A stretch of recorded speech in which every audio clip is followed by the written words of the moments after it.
Oh, I feel like this is the game. I feel like this is the game Oregon's kind of been waiting for since the season started. It's kind of been talked about since joining the Big Ten that they're going to get Ohio State. But Ohio State goes to Oregon. Former Oregon coach Chip Kelly, now offensive coordinator at Ohio State, goes back to Oregon, this time in the offensive coordinator type of role. This game's usually a bowl game. We usually get in Rose Bowl. Big Ten, Pac-12 champions will usually get this type of game. Now it's going to be a yearly or every other year type of thing in the Big Ten. Who has the better defense? That's what it's going to come down to. Right now, Ohio State on paper has the best defense, I think, in college football. With what they're giving up 3.5 yards per play. I think that's the best statistic you could judge a defense by if you're just looking at stats. All right, Oregon struggled a little bit in the year, kind of got things rolling, but how you gonna stop the run? How are you gonna stop Junkins and Henderson? Because you know Chip Kelly, all he wants to do is run the ball, and he's gonna find ways to give those guys the rock. All right, if you're Oregon, you've been having O-line struggles over the past couple weeks. They've been able to fix those up a little bit, but now you're playing a veteran defensive line that's gonna get after you. All right, how do you protect Dillon Gabriel so you can keep him clean and he could throw the pocket? Dillon Gabriel last week versus Michigan State. Couple turnovers, especially a couple turnovers in the red zone. Can't have that this week versus Ohio State. You will lose. You will lose by a lot if you have those because Ohio State is good enough where they don't make you play.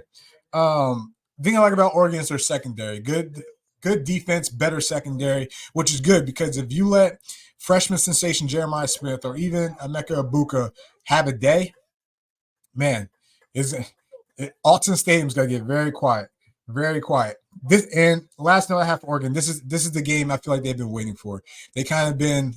It feels like they've been looking ahead to this game towards Big Ten play, and they just had to get past a couple weeks. You got past Michigan State. You got past Boise. Idaho is obviously a scare. We'll see, but this is the game here. Number 2 Ohio State versus number 3 Oregon, and a lot of people had Oregon as favorites to win the Natty. So, which defense is better? And on the Ohio State side, you know they're going to run the ball. All right. We already talked about their defense and how veteran that team is. And a lot of those guys came back. They could have went to the NFL. Emeka Egbuka and Smith have been having seasons. This is going to be – I think this is a bad matchup for Oregon. I think just because when they played Boise State, Heisman candidate as of right now, the running back for Boise State. His name's missing me right now. Ran for like 198 yards. Alton Gentry, something like that. Gentry from Boise State. This time you're in a two-headed monster with Ohio State. That's going to lead me to Ohio State. It's -3. To be honest, I think they win by maybe a touchdown. I just think Ohio State's better. I'm going to take Ohio State -3 for the Athletes Forum DraftKings parlay in this one. All right. By the way, shout out to DraftKings. Free promo here on the DraftKings. All right.